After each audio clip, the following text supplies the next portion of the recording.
भाइयों और बहनों, मैं सभी को 76वें गणतंत्र दिवस की हार्दिक शुभकामनाएं। मैं ममता राठौड़, कक्षा 11वीं कला वर्ग की छात्रा, आप सभी के सामने भारतीय नौजवान की विडंबना को लेकर कुछ विचार व्यक्त करना चाहूंगी कि दर्द हर से तब गुजरने लगता है जब हमारी आंखों के सामने ताज, पुलवामा, छत्तीसगढ़ में शहीद हुए जवानों के शत विचत और जले शरीर के टुकड़े, देश के रेत के टीलों से ऊपर जाती हुई लाशों के ढेर और कश्मीर की लाल रंग से सनी सड़कों के दृश्य सामने आते हैं। उस पर हमारे देश के नेताओं का कहना है कि मानव अधिकारों की अनुपालना करते हुए देश के उग्र और आतंकवाद को समाप्त किया जा सकता है। महोदय, हमारा तिरंगा झंडा भी हमसे ये पूछने लगा है कि क्या बात है भारत, आजकल मैं फहराने से ज्यादा कफन में दफनाने के काम आ रहा हूँ।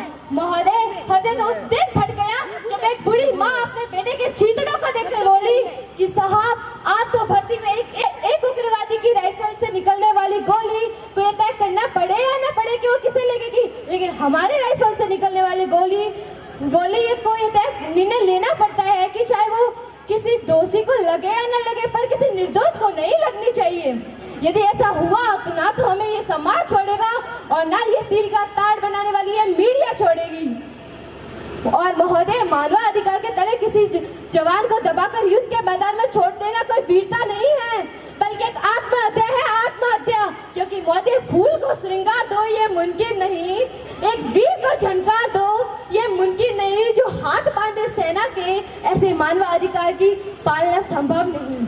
क्योंकि वह जानता है कि उसकी राइफल से निकलने वाली गोली अगर टारगेट को हिट नहीं भी करेगी तो वो छां से मिट जाएगी। यदि इस बीच किसी निर्दोष को लग गई तो महोदय, हमें ये नौकरी से हाथ धोना पड़ सकता है।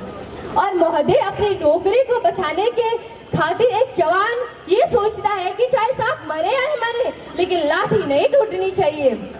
अरे हम ही तो बुनियाद है आंतरिक सुरक्षा की और हमें नौकरी से निकाला जा रहा है। महोदय, जब पुलवामा में 44 जवान शहीद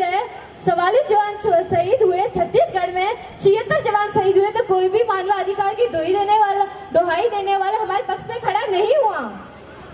परंतु जब जैनवी विश्वविद्यालय में एक देशद्रोही भारत तेरे टुकड़े होंगे, अब हम शर्मिंदा है जैसे देशद्रोही नारे लगते हैं, तो सारे मानवाधिकार के ज्ञाता उनके पक्ष में खड़े हो जाते हैं। तभी तो क्या कहा था उस देशद्रोही ने कि तुम एक अफजल को मारोगे हर घर से अफजल निकलेगा, कि तुम एक अफजल को मारोगे हर घर से अफजल निकलेगा।